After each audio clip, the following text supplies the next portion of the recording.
नमस्कार साथियों, स्वागत है आप सभी का। तो आज की क्लास में हिंदी के 50 महत्वपूर्ण प्रश्नों के बारे में पढ़ेंगे जो परीक्षाओं में पूछे जाते हैं। काफ़ी ट्रेंडिंग क्वेश्चंस हैं और हो सकता है कि आपकी आने वाली परीक्षाओं में भी ये प्रश्न पूछे जाएं।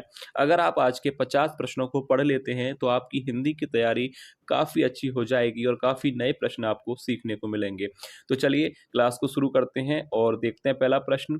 तो देखिए, पहला प्रश्न है, कामायनी किस युग की रचना है? ऑप्शन ए रहस्यवाद, बी प्रयोगवाद, सी छायावाद या ऑप्शन डी प्रगतिवाद। एक बात मैं आपको क्लियर कर दूं कि देखिए, एक प्रश्न से जितने भी पॉइंट बनेंगे हम सभी को क्लियर करेंगे ताकि किसी भी तरह से एग्जाम में पूछा जाए प्रश्न तो आप गलत करके ना आए। तो देखिए, कामायनी किस युग की रचना है? तो ऑप्शन सी यहाँ पर सही हो जाएगा कि कामायनी छायावादी युग की रचना है। अब यहाँ पर एक प्रश्न बनता है कि कामायनी के लेखक बहुत पूछा जाता है परीक्षा में, तो याद रखिएगा कामायनी को किसने लिखा है? कामायनी को लिखा है जयशंकर प्रसाद ने।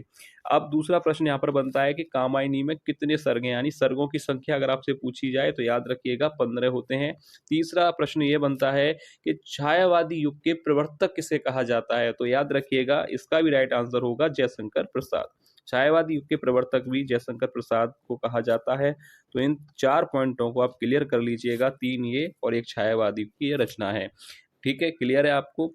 नेक्स्ट क्वेश्चन है, रोजी रोटी कैसा शब्द है? संज्ञा है, विशेषण है, सर्वनाम है या एक शब्द युग्म है? तो देखिए, रोजी रोटी क्या है? रोजी रोटी एक शब्द युग्म है, तो ऑप्शन डी राइट आंसर हो जाएगा। अब यहाँ पर एक जो प्रश्न बनता है इसमें जो समास पूछा जाता है तो याद रखिएगा रोजी रोटी में जो समास होगा वह होगा द्वंद्व समास। क्यों होगा मैं उसके बारे में भी बता दूं आपको। देखिए, द्वंद्व समास तो होगा, पहली बात तो है कि इसमें योजक चिन्ह है। दूसरा, विग्रह करने पर जब या अथवा मिले तो वहां पर द्वंद्व समास होता है, और जहां पर दोनों शब्दों की प्रधानता हो वहां पर भी द्वंद्व समास होता है। तो ये सारे पॉइंट क्लियर कर लीजिएगा कि रोजी रोटी शब्द में अगर समास पूछा जाए तो द्वंद्व समास राइट आंसर हो जाएगा। नेक्स्ट क्वेश्चन है, लुटिया डुबोना मुहावरे का उपयुक्त अर्थ है? ऑप्शन ए जल भरने का पात्र पानी में डूब जाना या ऑप्शन बी काम बिगाड़ना, सी शिकायत करना या ऑप्शन डी द्वय भाव रखना। तो देखिए, लुटिया डुबोना मुहावरे का सही अर्थ क्या होता है? तो ऑप्शन यहाँ पर सही हो जाएगा बी काम बिगाड़ना। लुटिया डुबोना यानी काम बिगाड़ना, ऑप्शन बी राइट आंसर हो जाएगा। नेक्स्ट क्वेश्चन है, पक्षी पेड़ों पर अपना बनाते हैं, सही शब्द का चयन करिएगा। ऑप्शंस दिए गए हैं नीर, नीम, नीड़ या नीर। तो देखिए, राइट आंसर क्या होगा कि पक्षी पेड़ों पर अपना घोंसला बनाते हैं, तो ऑप्शन सी यहाँ पर सही हो जाएगा नीड़, क्योंकि नीड़ का अर्थ होता है घर। घर किसका? पक्षियों का। पक्षी पेड़ों पर अपना घर बनाते हैं जिसे घोंसला कहा जाता है, तो ऑप्शन सी राइट आंसर हो जाएगा। नेक्स्ट क्वेश्चन है, दिए गए विकल्पों में से शुद्ध वाक्य पहचानिए। ऑप्शंस दिए गए हैं, तो देखिए आपको बताना है कि इनमें से कौन सा वाक्य शुद्ध है। तो देखिए, ऑप्शन ए है कि मोर के पंख सुंदर होते हैं, या मोरों के पंख सुंदर होते हैं, या ऑप्शन सी मोर का पंख सुंदर होते हैं, या ऑप्शन डी मोरों के पंख सुंदर होते हैं। तो देखिए, इन सब में शुद्ध वाक्य का आपको चयन करना है, तो ऑप्शन ए से सही आंसर नहीं होगा। मोर के पंख सुंदर होते हैं, यानी क्वेश्चन नंबर 6 का आंसर हो जाएगा ए। इससे ज्यादा सही आंसर नहीं होगा कि मोर के पंख सुंदर होते हैं। तो इसमें कोई भी आपको डाउट नहीं होना चाहिए, पहला ही ऑप्शन सही हो जाएगा। नेक्स्ट क्वेश्चन है, किस समास में दोनों पद प्रधान होते हैं? ऑप्शन ए बहुब्रीहि समास, तत्पुरुष समास, द्वंद्व या द्विगु समास। तो देखिए, राइट आंसर क्या होना चाहिए कि कौन सा समास है जिसमें दोनों पद प्रधान होते हैं? तो ऑप्शन सी आपको याद करना है कि द्वंद्व समास ही एक ऐसा समास है जिसमें दोनों पदों की प्रधानता होती है। जैसे एग्जाम्पल आपसे पूछा जाए कि दिन रात में कौन सा समास होगा, दिन रात में कौन सा समास होगा, तो याद रखिएगा द्वंद्व समास होगा, क्योंकि योजक चिन्ह विग्रह करने पर या अथवा मिले या दोनों ही शब्द विलोम हो और दोनों ही शब्द की प्रधानता हो, वहां पर द्वंद्व समास होता है। जैसे कि एक और एग्जांपल अगर ले लेते हैं हम, तो एक याद रखिएगा कि भूख प्यास, अगर आपसे पूछा जाए कि भूख प्यास में कौन सा समास होगा, तो भी इसमें भी द्वंद्व समास ही होगा। ये भी नोट कर लीजिएगा।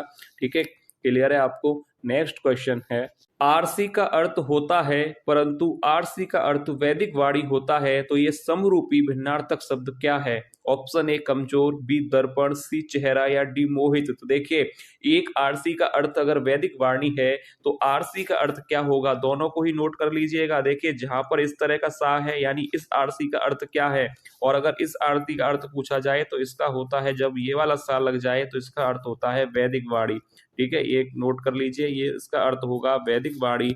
और अगर आपसे आरसी का अर्थ पूछा जाए तो ऑप्शन बी हो जाएगा दर्पण। ठीक है, नोट कर लीजिएगा, एक का अर्थ होता है दर्पण यानी मिरर और एक का अर्थ होता है वैदिक वाणी।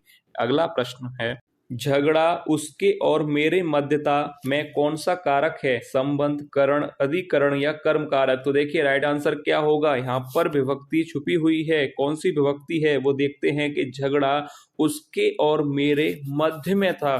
झगड़ा उसके और मेरे मध्य में था। झगड़ा किसके मध्य में था? कि झगड़ा मेरे और उसके मध्य में था। जहां पर भी विभक्ति में हो वहां पर कारक होगा अधिकरण कारक। तो ऑप्शन सी राइट आंसर हो जाएगा।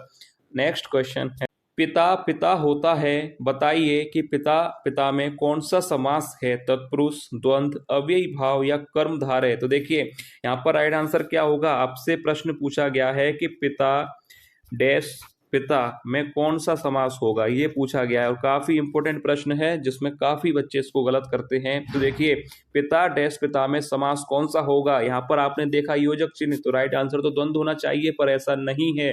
क्यों नहीं है? कि मैंने आपको एक बार बताया था कि जहां पर एक ही शब्द की आवृत्ति दो बार हो, जहां पर एक ही शब्द की आवृत्ति दो बार हो यानी शब्द रिपीट हो, रिपीटेशन हो, वहां पर अव्ययी भाव समास होता है, ना कि द्वंद्व समास। तो ऑप्शन सी राइट आंसर होगा। यहाँ पर याद कर लीजिएगा कि जहां पर एक ही शब्द रिपीट हो, जहां पर रिपीटेशन हो, एक ही शब्द की आवृत्ति दो बार हो, वहां पर अव्ययी भाव समास होता है। ठीक है, तो यहाँ पर पिता डैश पिता में समास हो जाएगा अव्ययी भाव। नेक्स्ट क्वेश्चन है, वीणा वादिनी वरदे पंक्ति किसने लिखी है? Option A Jaishankar Prasad, B Suryakant Tripathi Nirala, C Ram Naresh Tripathi या ऑप्शन डी महादेवी वर्मा? तो देखिए वीणा वादिनी वरदे पंक्ति किसने लिखी है? तो ऑप्शन बी राइट आंसर हो जाएगा सूर्यकांत त्रिपाठी निराला ने। अब देखिए यहाँ पर एक पॉइंट आपको याद रखना है कि निराला जी को क्या कहा जाता है? निराला जी को क्रांतिकारी कवि भी कहा जाता है। ये वाला पॉइंट आप नोट कर लीजिएगा, निराला जी को क्रांतिकारी कवि भी कहा जाता है। नेक्स्ट क्वेश्चन है, अपादान कारक के लिए सही क्रमांक है? ऑप्शन दिए गए हैं, यानी आपसे पूछा गया है कि इन चारों वाक्यों में अपादान कारक किसमें है? पहला है कि बहू सास से सामान लेती है, या ऑप्शन बी कि बहू सास को घर से निकालती है, या सी सास बहू से काम कराती है, या ऑप्शन डी कि सास बहू से बात करती है। तो देखिए अपादान कारक होता कहाँ है? अपादान कारक वहां होता है जहां पर अलग होने की स्थिति हो, यानी अलगाव हो, वहां पर अपादान कारक होता है। तो यहाँ पर आप देखिए कि किस वाक्य में अलग होने की स्थिति है, अलगाव की स्थिति है। यानी पहला है कि बहू सास से सामान लेती है, इसमें अलगाव की स्थिति है? नहीं है।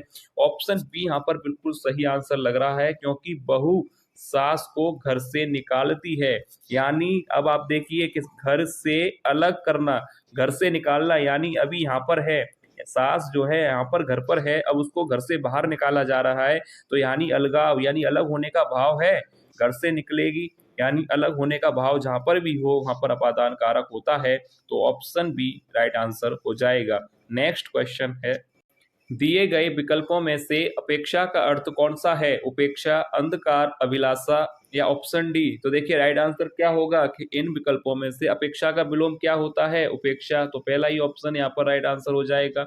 नेक्स्ट क्वेश्चन है, निम्नलिखित में से एक में कर्मधारय समास है, तो आपको बताना है कि किस शब्द में कर्मधारय समास है? हाथों हाथ, प्रत्यक्ष, आराम कुर्सी या ऑप्शन डी भुजदंड? तो देखिए कर्मधारय समास क्या होता है कि जहां पर भी विशेषता का वर्णन किया जाए वहां पर कर्मधारय समास होता है। तो देखिए हाथों हाथ में कौन सा समास होगा? हाथों हाथ में तो अव्ययी भाव समास होगा, इसमें तो कोई डाउट होना नहीं चाहिए।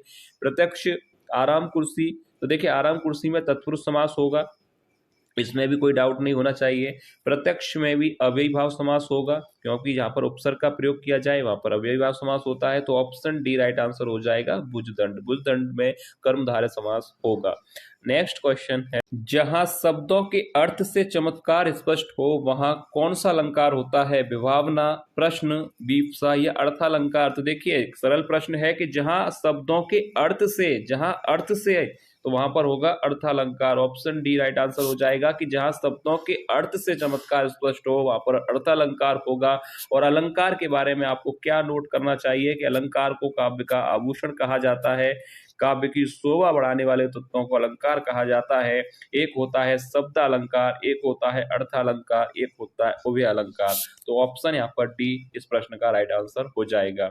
नेक्स्ट क्वेश्चन है, पाप की पराकाष्ठा होना, इस मुहावरे का अर्थ बताएं। ऑप्शन ए पाप उदय होना, या ऑप्शन बी पाप मोल लेना, या सी पाप कमाना, या ऑप्शन डी पाप का घड़ा भरना। तो देखिए, पाप की पराकाष्ठा होना मुहावरे का अर्थ होगा पाप का घड़ा भरना। तो ऑप्शन डी बिल्कुल सही उत्तर हो जाएगा। सरल प्रश्न था, सभी को आना चाहिए। नेक्स्ट क्वेश्चन है, तुलसीदास किसकी कविता है। Option A Muktibodh, B Agyeya, C Harivansh Rai Bachchan, या डी सूर्यकांत त्रिपाठी निराला। तो देखिए, तुलसीदास एक रचना है और इसको किसने लिखा है, तो ऑप्शन डी यहाँ पर सही हो जाएगा, सूर्यकांत त्रिपाठी निराला ने। याद रखिएगा, यहाँ पर राइट आंसर हो जाएगा ऑप्शन डी, सूर्यकांत त्रिपाठी निराला। नेक्स्ट क्वेश्चन है, कांटों से भरा हुआ वाक्य के लिए नीचे दिए गए विकल्प में से एक शब्द चुनिए। ऑप्शन ए कंटक, बी विकीर्ण, सी कुचैला, या डी कंठ काकीर्ण। तो देखिए, ये प्रश्न मैंने, जिन्होंने भी वीडियो देखी होगी सबको आता होगा, क्योंकि पहले भी प्रश्न कराया था मैंने। एक कांटों से भरा हुआ वाक्यांश के लिए एक शब्द जो परीक्षा में पूछा जाता है, तो उसके लिए आंसर आपको याद रखना है ऑप्शन डी, कंठ काकीर्ण कहा जाएगा। ऑप्शन डी राइट आंसर हो जाएगा। कांटों से भरा हुआ वाक्यांश के लिए एक शब्द होता है कंठ काकीर्ण, याद रखिएगा। नेक्स्ट क्वेश्चन है, तामसिक का विलोम क्या होगा। ऑप्शन ए सात्विक, बी अभय, सी दृढ़, या ऑप्शन डी सामीस। तो देखिए, तामसिक का आपसे विलोम पूछा गया है तो ऑप्शन पहला ही सही होगा। तामसिक का विलोम होता है सात्विक। ठीक है, याद रखिएगा, तामसिक का विलोम हो जाएगा सात्विक। नेक्स्ट क्वेश्चन है, भरत के रस सूत्र में निम्नलिखित में से किसका उल्लेख नहीं है। ऑप्शन ए विभाव, बी अनुभाव, सी स्थायी भाव, या डी संचारी भाव। तो देखिए, परीक्षा में पूछा गया था ये प्रश्न कि भरत के रस सूत्र में किसका उल्लेख नहीं मिलता, विभाव, अनुभाव, स्थायी भाव, या संचारी भाव। तो ऑप्शन सी यहाँ पर सही हो जाएगा, स्थायी भाव का। ऑप्शन सी याद रखिएगा, स्थायी भाव। नेक्स्ट क्वेश्चन है, जिसे अपनी जगह से अलग कर दिया गया हो के लिए एक शब्द क्या होगा। विस्थापित कहा जाएगा, या संस्थापित कहा जाएगा, अवस्थापित कहा जाएगा, या संस्थाजित। तो देखिए, वाक्यांश वाला प्रश्न है कि जिसे अपनी जगह से अलग कर दिया जाए, वाक्यांश के लिए एक शब्द क्या होगा। अगर जिसे अपनी जगह से अलग कर दिया जाए तो उसे कहा जाएगा कि उसे विस्थापित कर दिया गया है। तो ऑप्शन ए राइट आंसर हो जाएगा। नेक्स्ट क्वेश्चन है, आनन का समानार्थी क्या होगा। ऑप्शन ए मुख, बी हाथ, सी आईना, या डी आंख। तो देखिए, आनन का समानार्थी शब्द क्या होता है, तो इसे सुनकर आपको एक चीज याद आई होगी, दशानन। जब ये प्रश्न पूछा जाता है सबसे ज्यादा परीक्षा में, दशानन में क्या पूछा जाता है, समास। तो दशानन में कौन सा समास होता है कि दशानन जिसके 10 हैं मुख, यानी जिसके 10 हैं मुख अर्थात रावण। और उसमें समास कौन सा होगा, उसमें समास होता है यहाँ पर दशानन में बहुब्रीहि समास, क्योंकि तीसरे शब्द की प्रधानता होती है, वहां पर बहुब्रीहि समास होता है। तो 10 आनन यानी 10 हैं जिसके मुख। तो ऑप्शन ए ही यहाँ पर सही हो जाएगा, आनन। आनन का अर्थ होगा मुख। नेक्स्ट क्वेश्चन है, कफन कहानी किसने लिखी है। Option A Doodhnath Singh, B Premchand, C Shiv Prasad Singh, या ऑप्शन डी मनु भंडारी। तो देखिए, कफन कहानी जो परीक्षा में काफी बार पूछी जाती है कि कफन कहानी को किसने लिखा है, तो ऑप्शन बी आपको याद कर लेना है, मुंशी प्रेमचंद की यह कहानी है। इनकी वैसे काफी रचनाएं हैं जो परीक्षाओं में ट्रेंड करती है, जिसमें सबसे ज्यादा पूछे जाने वाली है गोदान और गबन। ये याद रखिएगा, गोदान और गबन पूछी जाती है। इसके अलावा जो पूछी जाती है वह है निर्मला। और ये कुछ रचनाएं हैं, प्रमुख रचनाएं हैं जो परीक्षाओं में ट्रेंड करती हैं। गोदान पूछी जाए, गबन, निर्मला, रंगभूमि, कर्मभूमि, आपसे पूछा जाए कफन, ईदगाह, बड़े घर की बेटी, पंच परमेश्वर, बूढ़ी काकी। ये इतनी सारी जो रचनाएं हैं, ये प्रसिद्ध रचनाएं हैं जो परीक्षाओं में ट्रेंड करते हैं इनमें से क्वेश्चन। तो इन सबको याद कर लीजिएगा। तो ये कफन किसकी रचना है, यह है मुंशी प्रेमचंद जी की। ठीक है, याद रखिएगा। नेक्स्ट क्वेश्चन है, निम्न में से कौन सा वाक्य सरल वाक्य नहीं है। लड़का दौड़ता है, या बंदर पेड़ पर चढ़ रहे थे, या मैंने लड़के को बुलाया, या ऑप्शन डी कि इस मेले का उद्देश्य है कि व्यापार में वृद्धि हो। तो देखिए सरल वाक्य क्या होता है, जहां पर एक ही उद्देश्य और एक ही विधेय हो वहां पर सरल वाक्य होता है। तो देखिए लड़का दौड़ता है, सरल वाक्य है। बंदर पेड़ पर चढ़ रहे थे, ये भी सरल वाक्य है। मैंने लड़के को बुलाया, यानी ये तीनों ही वाक्य कैसे हैं, ये तीनों ही वाक्य हैं सरल वाक्य। ठीक है, तो यहाँ पर तो ऑप्शन कौन सा सही हो जाएगा, डी। डी कैसा वाक्य होगा, यह सरल वाक्य नहीं है, क्योंकि इस मेले का उद्देश्य है कि व्यापार में वृद्धि हो। मैंने पहले ही कहा था कि जब दो सेंटेंस की से जुड़े होते हैं तो वहां पर मिश्र वाक्य होता है। तो ये कैसा वाक्य हो जाएगा, ये हो जाएगा मिश्र वाक्य। तो ऑप्शन डी इस प्रश्न का राइट आंसर होगा। नेक्स्ट क्वेश्चन है, जिसे करना बहुत कठिन हो के लिए एक शब्द होगा, दुष्कर, पुष्कर, दुर्जय या दुराग्रह। तो क्या कहा जाता है, यानी जिसे करना बहुत कठिन होता है, वाक्यांश के लिए एक शब्द होता है जिसे कहा जाएगा दुष्कर। पहला ही ऑप्शन राइट आंसर हो जाएगा। नेक्स्ट क्वेश्चन है, प्रेक्षा का पर्यायवाची है। ऑप्शन ए दीक्षा, बी शिक्षा, सी परीक्षा, या ऑप्शन डी दृष्टि। तो देखिए प्रेक्षा का पर्यायवाची शब्द क्या होगा, प्रेक्षा का अर्थ होता है देखना। तो यहाँ पर ऑप्शन कौन सा सही हो जाएगा, ऑप्शन यहाँ पर हो जाएगा डी, ऑप्शन डी दृष्टि।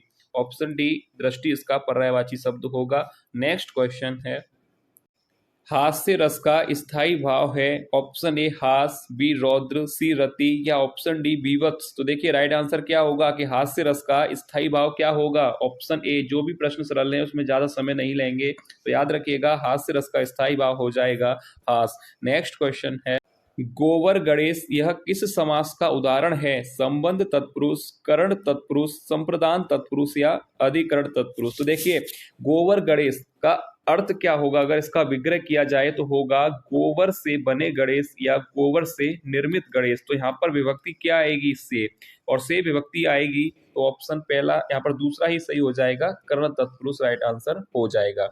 नेक्स्ट क्वेश्चन है, मात्रानंद का संधि विच्छेद होगा। ऑप्शंस दिए गए हैं, तो राइट आंसर क्या होना चाहिए कि मात्रानंद का सही संधि विच्छेद क्या होगा, तो ऑप्शन पहला ही यहाँ पर सही हो जाएगा, मात्र धन आनंद। याद रखिएगा ऑप्शन पहला ही सही होगा, मात्र धन आनंद यानी मात्रानंद।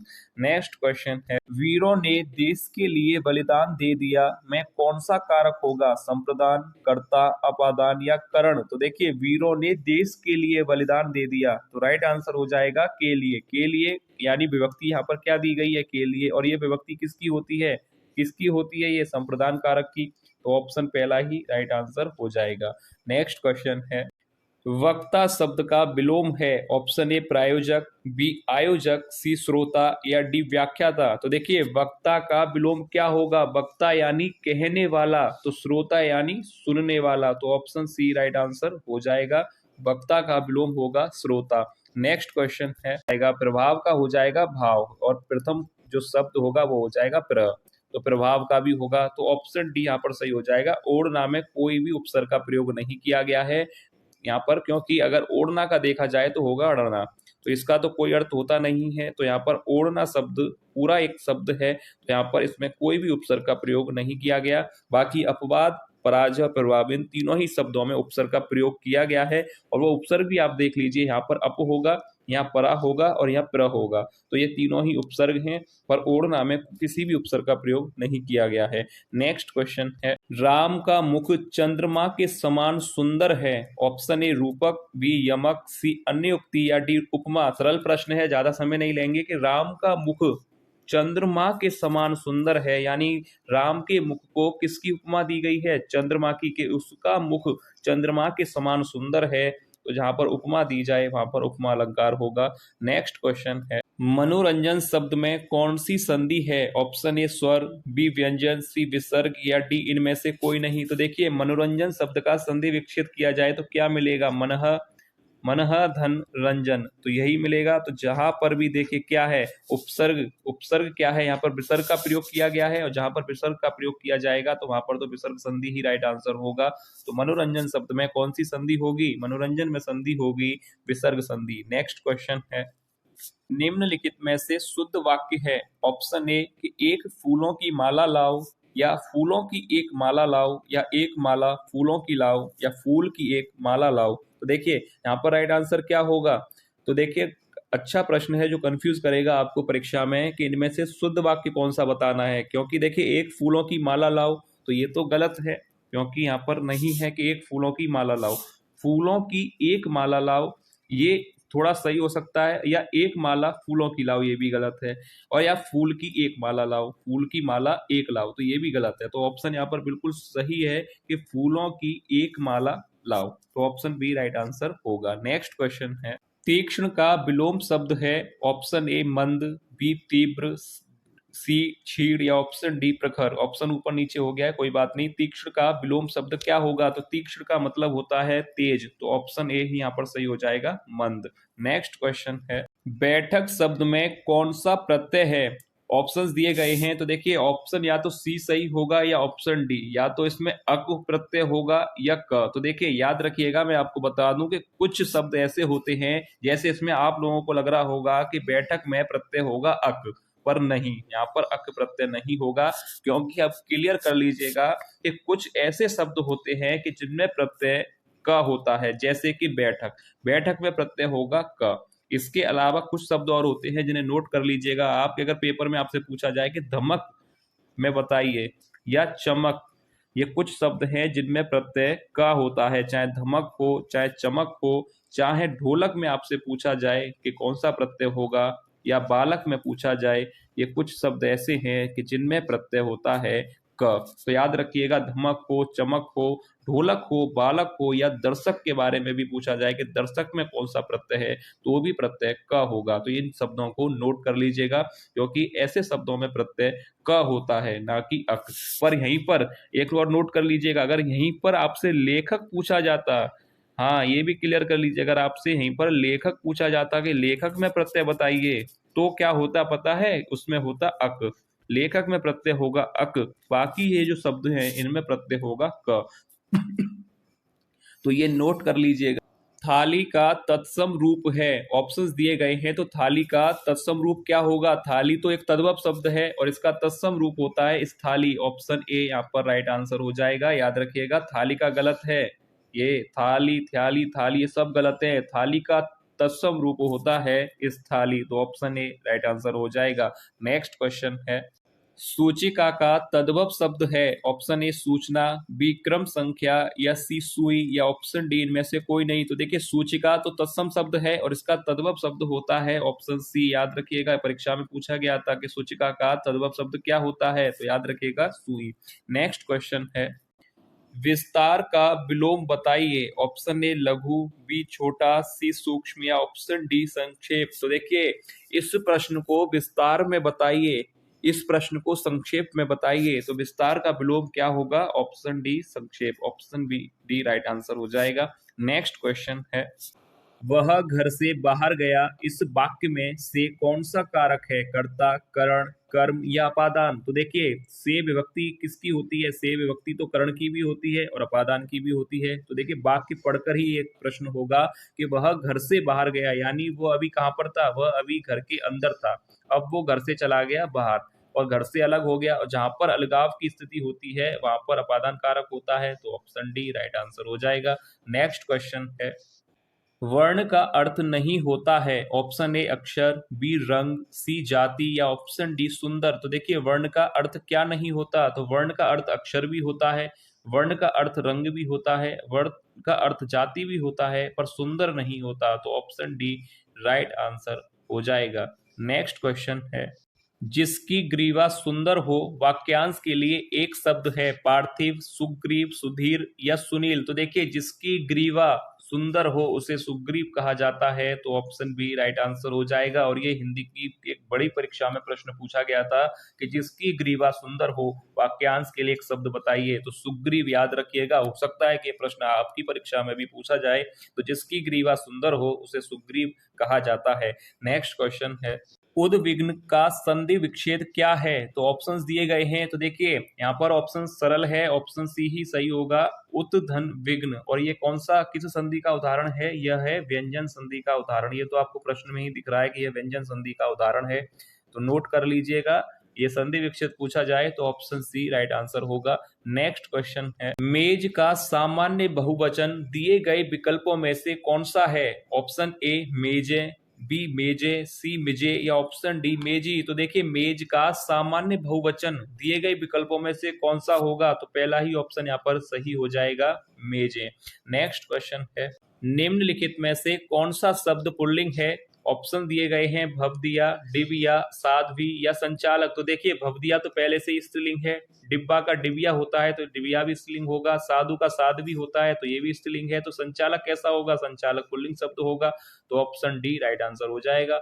नेक्स्ट क्वेश्चन है, एवं का तद्भव रूप क्या होगा। ऑप्शंस दिए गए हैं, तो देखिए क्या होगा, एवं का तद्भव रूप क्या होगा, एग्जाम में पूछा जाता है तो आपको याद रखना है, ऑप्शन डी यो। यो यहाँ पर राइट आंसर हो जाएगा, एवं का तद्भव रूप होता है यो। नेक्स्ट क्वेश्चन है, प्रतिध्वनि में कौन सा उपसर्ग होगा। तो देखिए ऑप्शंस दिए गए हैं, प्रतिध्वनि में उपसर्ग, तो राइट आंसर हो जाएगा यहाँ पर ऑप्शन पहला ही हो जाएगा, क्योंकि ध्वनि, अगर देखिए ध्वनि, ध्वनि के आगे क्या लगा है, ध्वनि के आगे लगा है प्रति, तो उपसर्ग भी तो क्या होगा, उपसर्ग हो जाएगा प्रति, तो ऑप्शन पहला ही यहाँ पर सही हो जाएगा।